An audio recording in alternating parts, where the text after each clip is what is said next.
This conference will now be recorded. So my name is Martin, and I'm co-author of this book. And the reason we wrote it was because we were kind of tired of the situation with the tech companies exploiting consumers, and we also see that there's a big shift in consumer behavior in all kinds of business, not only in digital. I have also previously published this small book, Total Retail. It's like 420 pages about the future of retail, and I've been working with omnichannel projects for about 6-7 years now, and I've been working with e-commerce since 16 years, 2003, 2004. I did the first e-commerce projects. So based on what I've experienced over the years, I was a co-author of this book, White Hat UX, 2 years ago. It is about dark patterns, how you can trick users into doing something that they did not intend to do. And for that reason, Smashing Magazine asked us if we could write another book, and we talked about that ethical design would be a very good subject. And what we've tried to do with the book is actually make a handbook, so you can use the book as a tool if you want to design a service, or you want to design a website, or whatever you want to do. The goal with the book is that you should be able to use it and find out what is best practice, what should you avoid doing. And a major part of the book is actually about how you convince other people to change.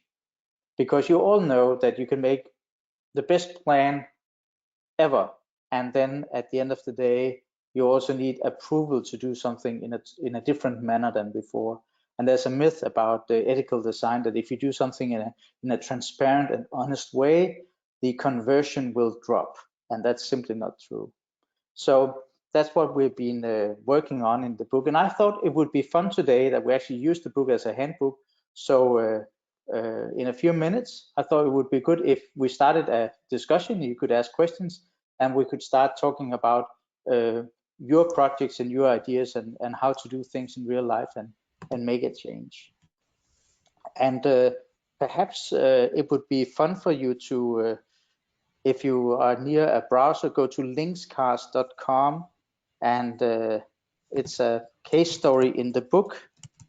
I have a page here where you can see the website. It's if you live in England, you probably Lynx Cars.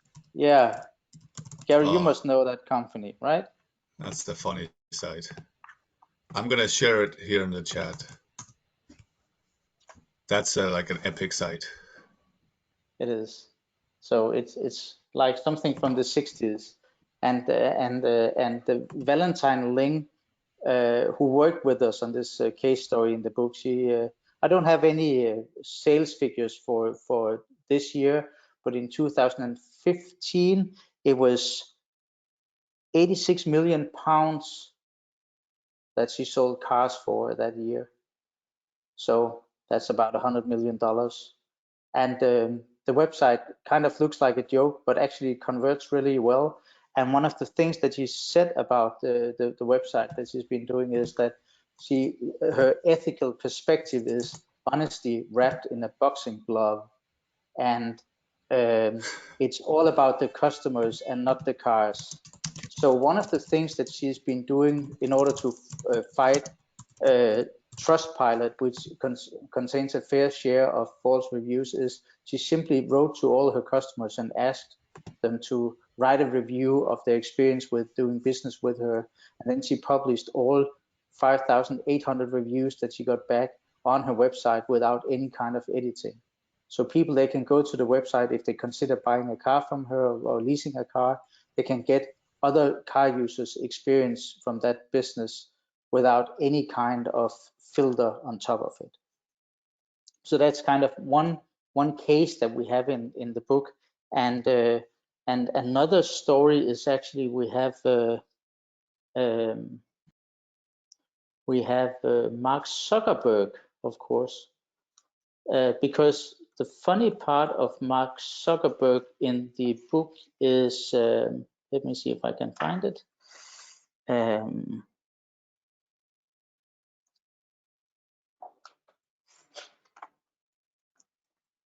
There's an official Facebook photo from the day where they had like 500 million users on Facebook.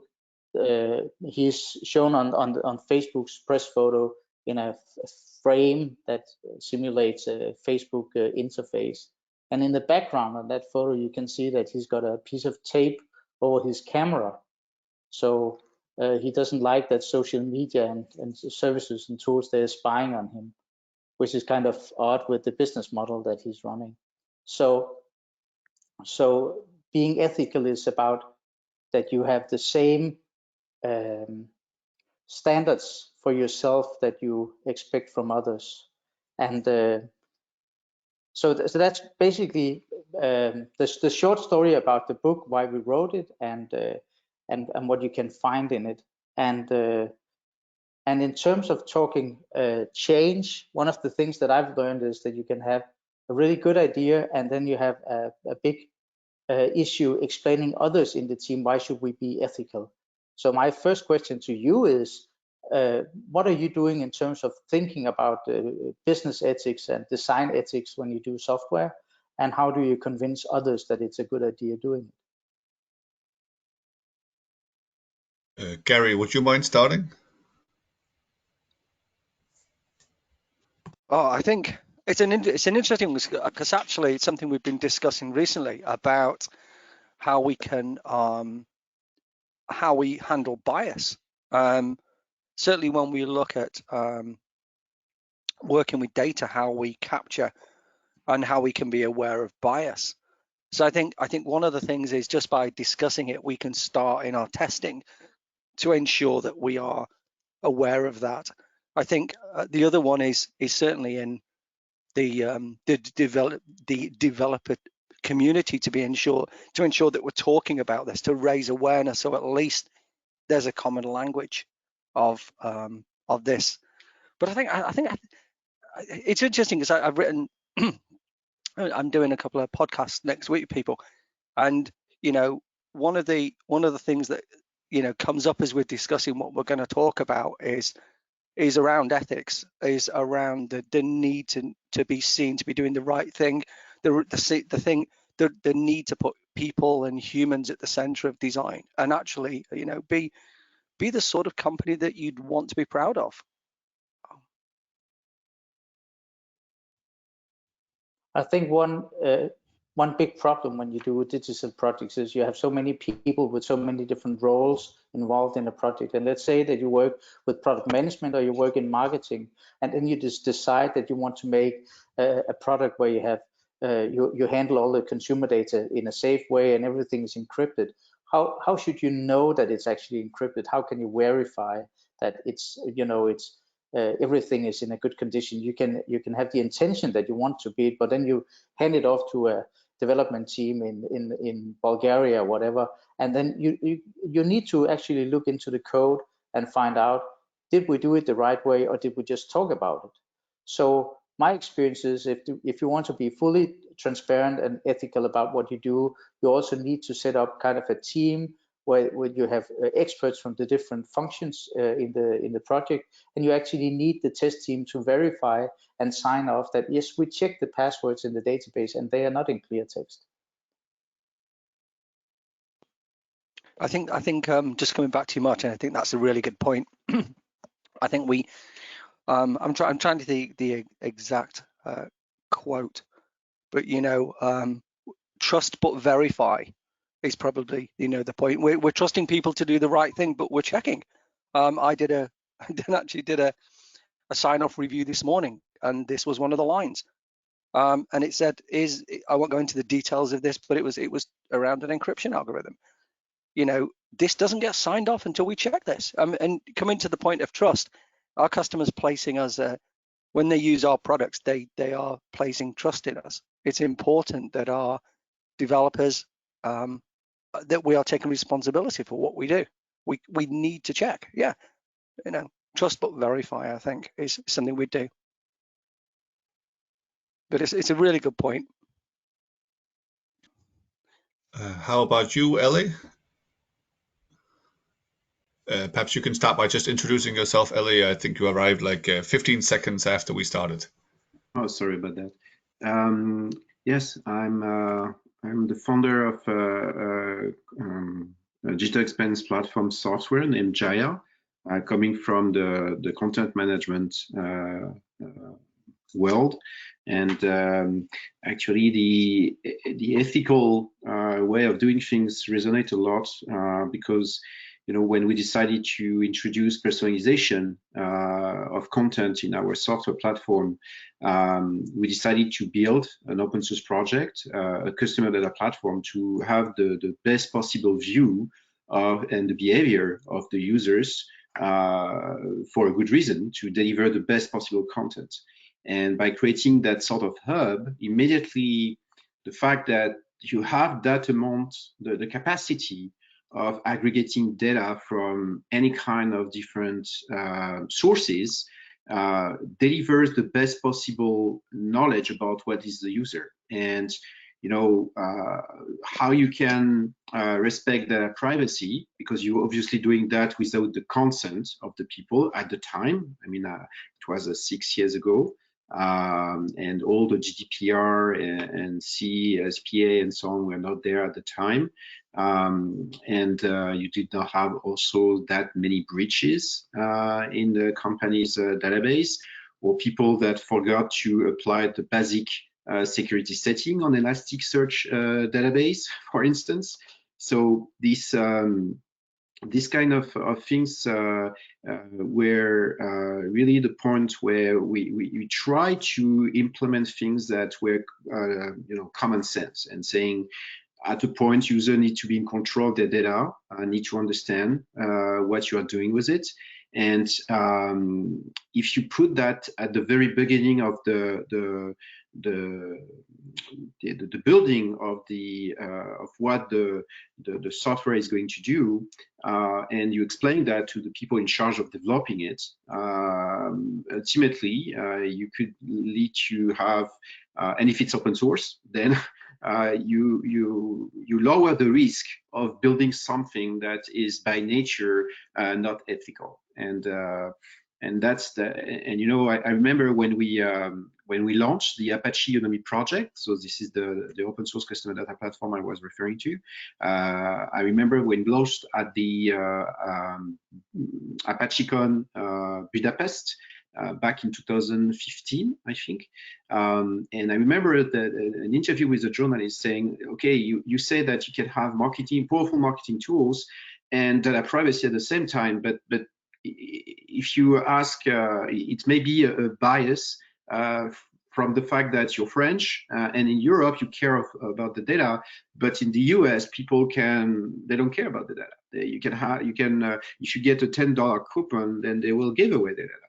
And there is how you convince a company to not collect data, knowing that it's a big business there. And it's true, you can have tons of huge database about people, and it's still the case today. I had a meeting a couple of months ago with a company that was actually selling data and really can provide you with a profile that follow the buying habits of a customer for the last 10 years, because they were very proud of a partnership with American Express, where they can really gather data, and they are selling those databases to commercial company, political party, and so on.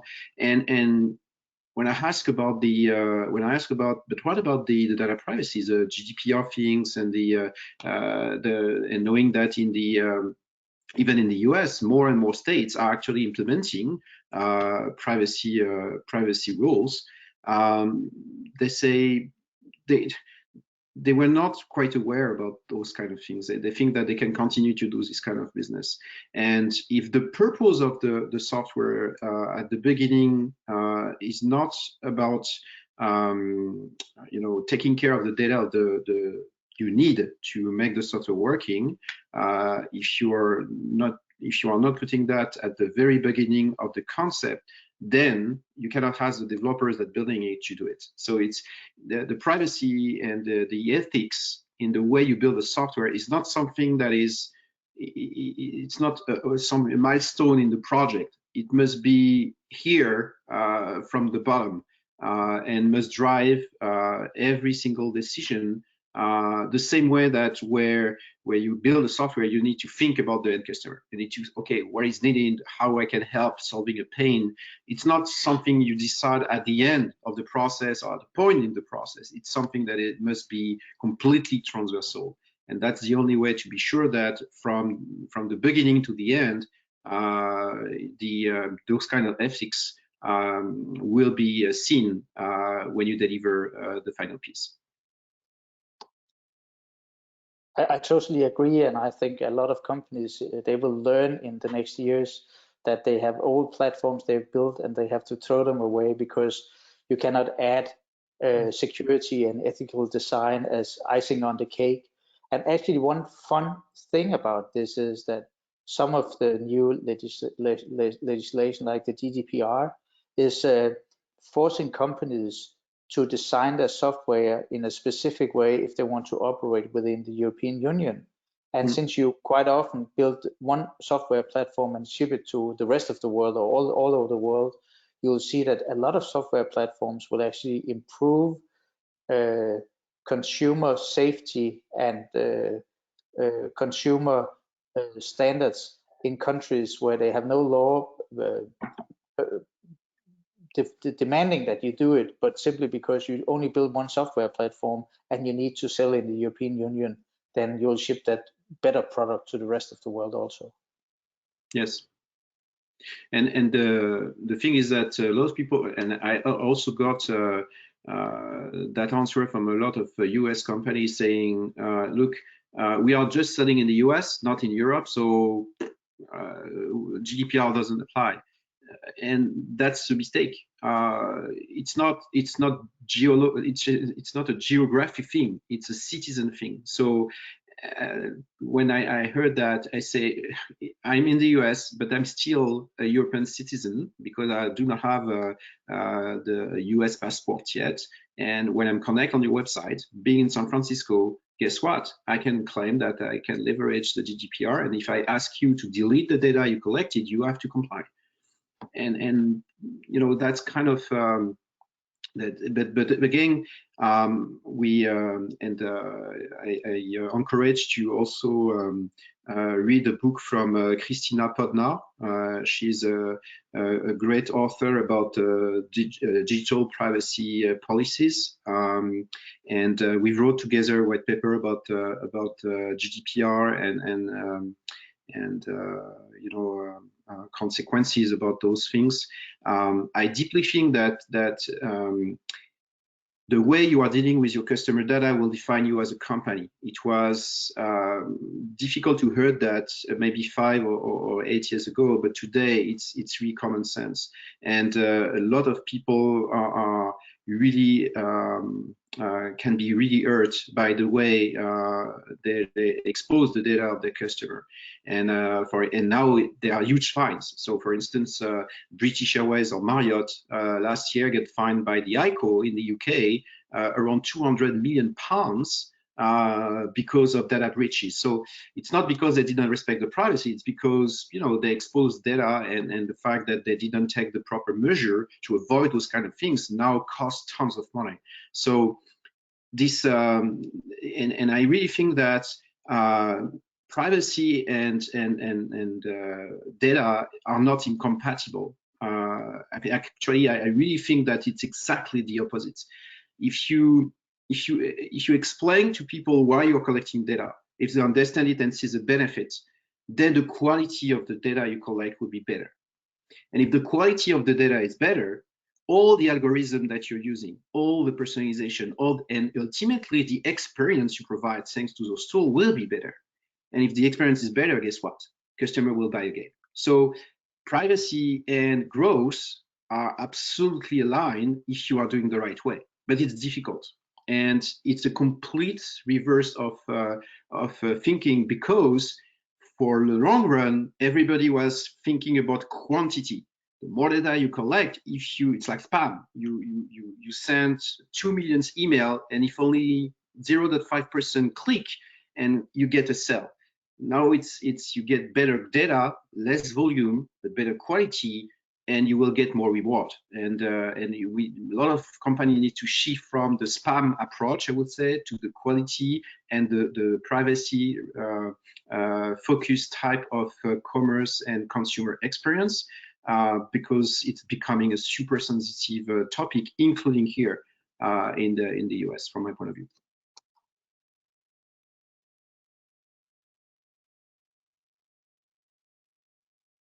So any reflections, Martin? Are we in agreement so far? Yeah, I totally agree. The more data you collect, also you have to store more, you have to spend more money on it, and also you have to verify that you don't store any data that you're not allowed to. So the more data you collect, the bigger the mess you have. So data is becoming a risk. It is, and a liability. Yeah. I would like to hear the elastic approach on that. Well, we always have interesting news articles about somebody left an Elastic cluster open and 1 billion records were stolen or something. And so last year we implemented security by default. Well,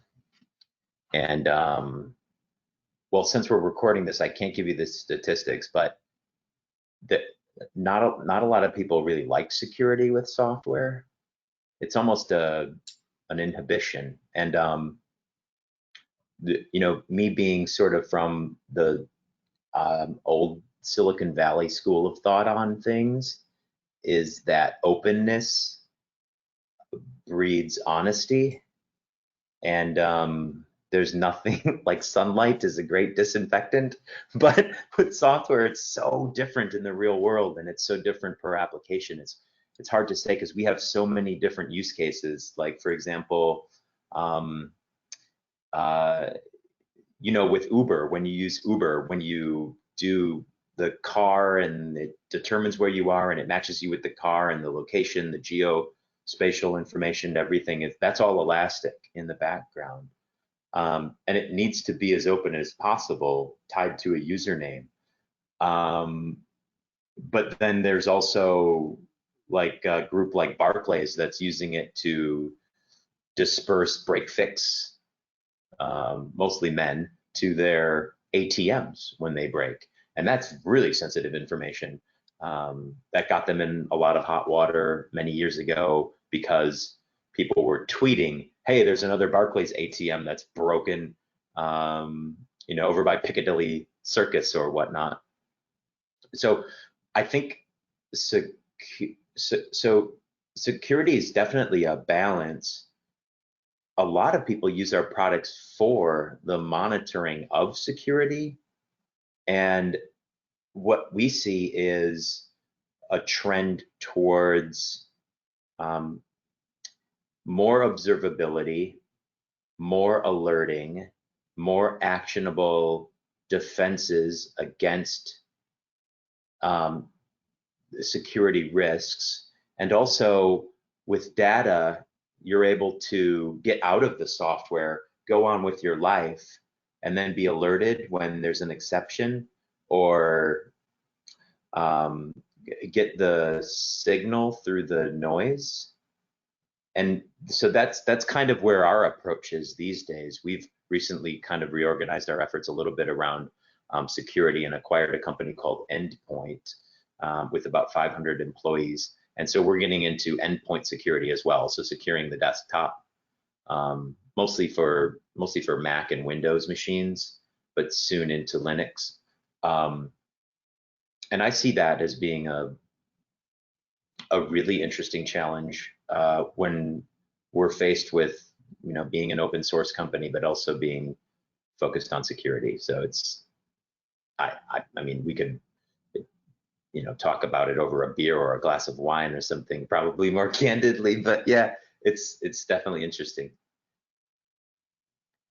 usually in security, the human factor is still important. So today, for instance, one of the #1 newspaper in France just admit that they, leave completely open 8 terabytes of data in an Elasticsearch database. The fault is not on Elastic at all. They just put the database on a server that was completely open to the public without any kind of security on the connection port.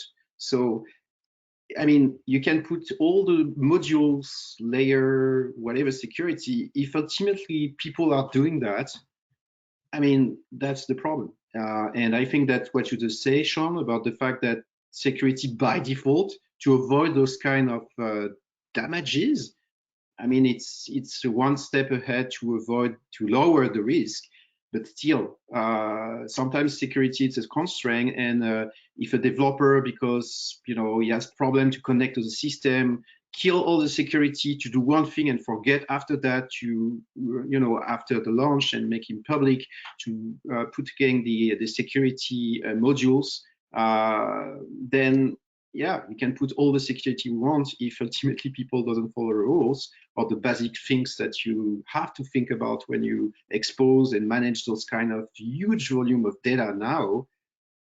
I mean, that's again why security as privacy need to be something transversal in the company, and people need to be aware that it's super important as a company, let's say, in the culture of the company, especially when you work on sensitive data, because otherwise those kind of stuff will happen again and again. That's the problem. The other way of doing it is having huge fines, but still, the problem is more a culture and changing the behavior of people, saying that today we are managing important data, and something that was more specific to bank, insurance.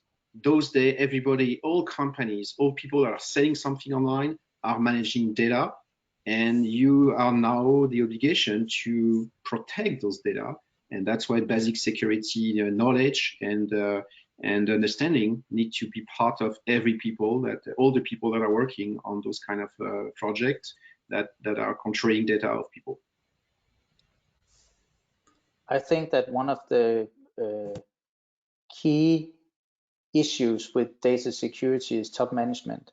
We don't talk about that often because it's not popular to blame the top managers, but outside of the IT industry, if you look into retail, into media publishing, if you look into private companies relying on IT for their daily operations, but not IT companies as such, then you usually have a team of top managers, and they have an IT department. They are probably not enough people, and the top managers, they believe that any IT guy can do whatever the other IT guy could do. So a lot of top managers, they talk about their staff as resources, and it's like you play a game of chess and you have, you can sacrifice one for the other. It doesn't matter that much. It's just, resources, something that you have to utilize for whatever you need to do. And the problem is that if you hire someone to run the IT department and they buy like Elasticsearch or another product and they start using it, then if they leave the company, the company will lose a lot of information, a lot of know-how about how actually to manage the company. And especially in retail, where I've been working a lot, you see that all the IT departments, they are vastly understaffed. And if there's some problem with the cash register in a store, any developer or any person in the IT department has to just give up whatever is important right now and help that store selling again. And that means that issues like security, they are always under prioritized, and it's a management obligation, and they are not doing anything about it. So that's a huge problem for us as IT people, that we always get into projects where safety, security is expected, but it's not funded. And on top of that, sometimes the consequences are not accepted, because people, I mean, having those security in place slow down some things, but it's a necessity. And top management sometimes does not understand or agree about the fact that if you have more security, then there are consequences, especially on the pace on some project. But you cannot have both. You cannot have super fast production ready website and security at the same time. You need to follow the rules. You need to follow the different milestones of a project to comply with the new rules, like ISO 27000 or for the cloud platform and so on. Those things slow down and require resource, and it's not on top of that a one-stop thing. It's a project that is going again and again and again, and you need to be careful every day, every second about the security. It's not like, okay, security done, and then we can move forward. And there is a cost, and I absolutely agree. Sometimes the top management do not accept the consequences, and you need to accept that on the long run, and that's important. Sylvain, what's your impression from the publishing industry in this? Eli is totally right. I completely rely on this. I share the same thoughts. We are building a software, an open source software, so we try to be open as much as possible. And we have the reviews of developers, but also community members and so on. So this side is like the security. We can benefit from reviews from externals, and this is a good point. But at the same time, I mean, we try to be as much as we can, secure as much as we can.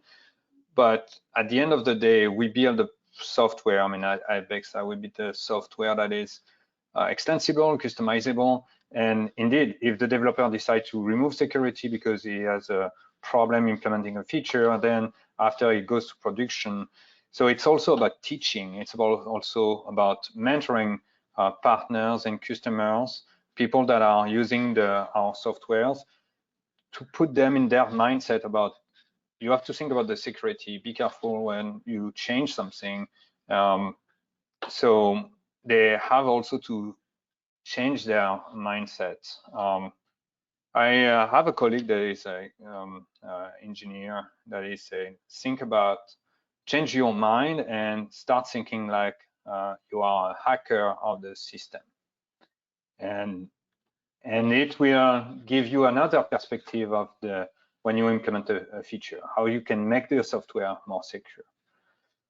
But at the end of the day, the more security you can put and activate by default, like at Elastic, someone is responsible of the implementation, or the customer, or the partner, or the engineers that will build on top of it. And so it's a change of the way that we are thinking today. Not just software vendors, but everyone in this market.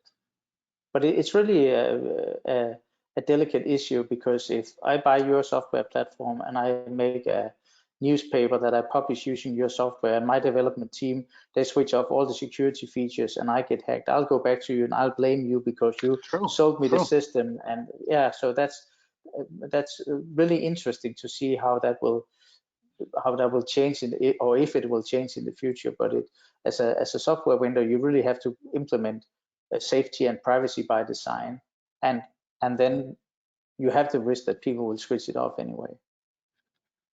We do a lot of community events as well.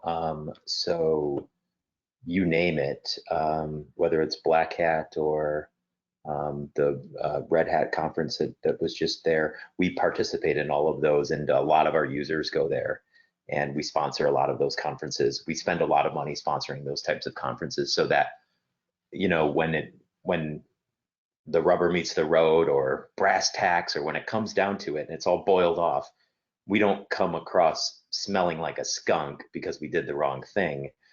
So that's, I think, some of the other thing that you consider when you look at the whole picture of security is, do your users trust you as a company to do the right thing? And are you putting out a product that is ethical, or that is looked at in the market in a certain way? And really fostering that community is, at least to us, very important. It's not just PR either, it's that we actually care. That's great.